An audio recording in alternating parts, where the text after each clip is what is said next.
పరిశుద్ధ నామమునకు మహిమ చెల్లును గాక.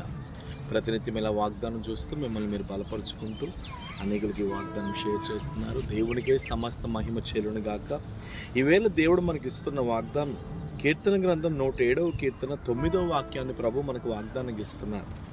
ఎలయనగా ఆశగల ప్రాణమును ఆయన తృప్తిపరిచి ఉన్నాడు, ఆకలి కొనిన వారి ప్రాణమును మేలుతో నింపి ఉన్నాడు. దేవునికి స్తోత్రం. నిజంగా మన దేవుడు ప్రతి మనిషిని ఎంతో ప్రేమిస్తాడండి. మీరు అనుకోవచ్చు, నేను దేవుడిని నిన్న సంవత్సరాలు బట్టి నమ్ముకుంటున్నాను కదా, నేను దేవుడిని నిన్న సంవత్సరాలు బట్టి ఆధారపడుతున్నాను కదా, నేను దేవుని మీద ఇన్ని సంవత్సరాలు బట్టి డిపెండ్ అవుతున్నాను కదా, నేటికి నా జీవితంలో ఏ కార్యం జరగలేదని ఒకవేళ నువ్వు అనుకోవచ్చు. కానీ ఈవేళ దేవుని ఆత్మతో, పరిశుద్ధాత్మ దేవుని యొక్క ప్రేరేపణతో ఈ రోజున ఒక దేవుని దాసునిగా నేను బలంగా చెప్పగలను, దేవుని ప్రేమ భూమి మీద ఉన్న ప్రతి నరుని ప్రేమ కంటే అది బలమైన ప్రేమ. దేవునికి స్తోత్రం. చాలా బలమైన ప్రేమ. ఈ రోజున నిన్నంటూ ప్రేమించేవారు ఎవరు లేకపోయినా, ఈరోజు నిన్నంటూ ఆదరించేవారు ఎవరు లేకపోయినా, ఈరోజు నిన్నంటూ ఓదార్చేవారు ఎవరు లేకపోయినా, నిన్ను ప్రేమించడానికి, నిన్ను ఆదరించడానికి మాత్రం ఎప్పుడు కూడా నజరేయుడైన యేసు ఎప్పుడు సిద్ధముగానే ఉంటారు. దేవునికి స్తోత్రం. ఆ యేసయ్య ఈరోజు నీకు ఇస్తున్నటువంటి వాగ్దానం ఏంటంటే, ఆశపడుతున్న నీ ప్రాణము, నువ్వేదైతే ఆశపడుతున్నావో, నువ్వేదైతే ఆలోచిస్తున్నావో, నువ్వేదైతే ఎక్కువగా తలస్తున్నావో, ఏది నీ జీవితంలో జరగాలని, ఏది నీ జీవితంలో అవ్వాలని, ఏది నీ జీవితంలో కావాలని, ఏది నీ జీవితంలో జరిగితే బాగుంటుందని నువ్వు ఎక్కువగా ఆశపడుతున్నావో, ఆ యొక్క ఆశను నా దేవుడు ఈవేళ నీ జీవితంలో తృప్తిపరచబోతున్నాడు. హల్లెలూయా. ఆ ఆశను నా దేవుడు నీ జీవితంలో తృప్తిపరచబోతున్నాడు.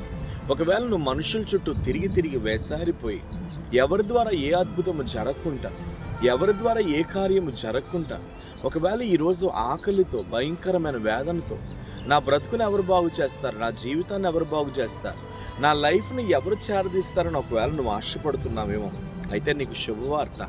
ఆశగల నీ ప్రాణాన్ని తృప్తిపరచడానికి నజరేయుడైన యేసు ఈరోజు నీ జీవితం కొరకు సిద్ధంగా ఉన్నారు. నువ్వేదైతే నీ లైఫ్లో జరగాలని ఆశపడుతున్నావో, ఖచ్చితంగా ఆశను దేవుడు తీర్చబోతున్నారు. నువ్వు మానసికంగా, శారీరకంగా చాలా కృంగిపోయి, నలిగిపోయి, నా లైఫ్ ఏంటి ప్రభువా, నా జీవితం ఏంటి ప్రభువా అని అనుకుంటున్నావు చూడు, ఇదిగో ఒక బలమైన అద్భుతము, ఒక బలమైన ద్వారము నీ కొరకు నా దేవుడు తెరవబోతున్నాడు. కాబట్టి ధైర్యం తెచ్చుకో. ఆశగల నీ ప్రాణం, ఆకలి కొనిన నీ ప్రాణాన్ని కూడా మేలుతో నింపబోతున్నాడు. నీకు ఏ మేలు కావాలి, ఏ మేలు కొరకు నువ్వు ఎదురు చూస్తున్నావు? దయచేసి ఒక మాట నేను చెప్పాలని ఆశపడుతున్నాను. మీరు ఎక్కువగా ప్రార్థన చేయండి. ఏ పరిస్థితిని బట్టి కృంగిపోకూడదు. మనుషులు ఏ పరిస్థితులు మన జీవితంలో మార్చలేరు. ఊపిరున్న ఏ మనిషి నీ జీవితంలో నీ పరిస్థితులను మార్చలేడు. నీ కొరకు ప్రాణం పెట్టిన యేసయ్య ఒక్కడే నీ కొరకు నీ జీవితంలో ఏ కార్యమునన్నా చేయగలడు. కాబట్టి సంపూర్ణంగా ఆయన మీద ఆధారపడి నీ బ్రతుకును ఆయనకు అప్పగించి, ఇదిగో ఆశగల నీ ప్రాణాన్ని, ఆకలిగొనిన నీ ప్రాణాన్ని ఖచ్చితంగా ఆయన తృప్తిపరుస్తానంటున్నాడు. కాబట్టి అదే తృప్తితో నువ్వు ముందు కొనసాగాలి అని అంటే నీ ఆశలన్నీ, నీ ఆలోచనలన్నీ, నీ ప్రార్థనలన్నీ నీ యేసయ్యకే ఎప్పటికప్పుడు చెల్లిస్తూ ఉండాలి. దేవునికి స్తోత్రం. కాబట్టి ధైర్యం తెచ్చుకో. ఏ విషయాన్ని బట్టి కృంగిపోవద్దు. నీ పక్షంగా ఉన్నది నరుడు కాదు, బలమైన దేవుడు. ఆయన ఆశ్చర్యకరుడు. ఎలాంటి అద్భుతమైన నేను నీ జీవితంలో చేయటం సమర్థం. ఇప్పుడు ఆశగల నీ ప్రాణాన్ని ఆయన తృప్తిపరచబోతున్నాడు, మేలుతో నేను నింపబోతున్నాడు. నువ్వేదైతే ఎదురు చూస్తున్నావో అది నీ జీవితంలో జరగబోతుంది. ప్రేమ కలిగిన పరిశుద్ధ తండ్రి, ఎంతమంది అయితే ఈ వాగ్దానం చూస్తూ వారి జీవితాల్లో, వారి బ్రతుకులలో ప్రభువా అద్భుతము జరగాలని ఎదురు చూస్తున్నారు, యేసు నామముల అద్భుతము ఇప్పుడే జరుగునుగా కానీ ప్రార్థిస్తున్నాను. ప్రతి విధమైన చీకటి ప్రయత్నములని, ప్రతి విధమైన అంధకార ప్రయత్నములని యేసు నామములో విర్రగొడుతున్నాను ఇప్పుడే.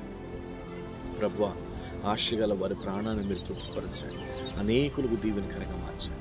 ఎవరు చేయి విడిచినా మీరు వారి చేయి విడవని మాటిస్తున్నారు. అలా మీరు నడిపించండి. ఏ కోరికలతో అయితే, ఏ ఆశలతో అయితే, ఏ ఆలోచనలతో అయితే సతమతమవుతూ, నలిగిపోతూ, కృంగిపోతున్నారు, అవన్నీ యేసు నామములో డోర్స్ ఓపెన్ అవును కాక. తగిన శక్తి చేత మీరు నింపమని ప్రార్థిస్తూ యేసు నామములో గాడ్ బ్లెస్ యూ. దేవుడు నమ్మదగిన వాడు. నిశ్చయంగా ప్రభు కృప మీతో ఉంది. ధైర్యం తెచ్చుకొని అనేకులకి వాగ్దానం షేర్ చేయండి. అవసరం ఉంటే కాంటాక్ట్ చేయండి. ప్రైజ్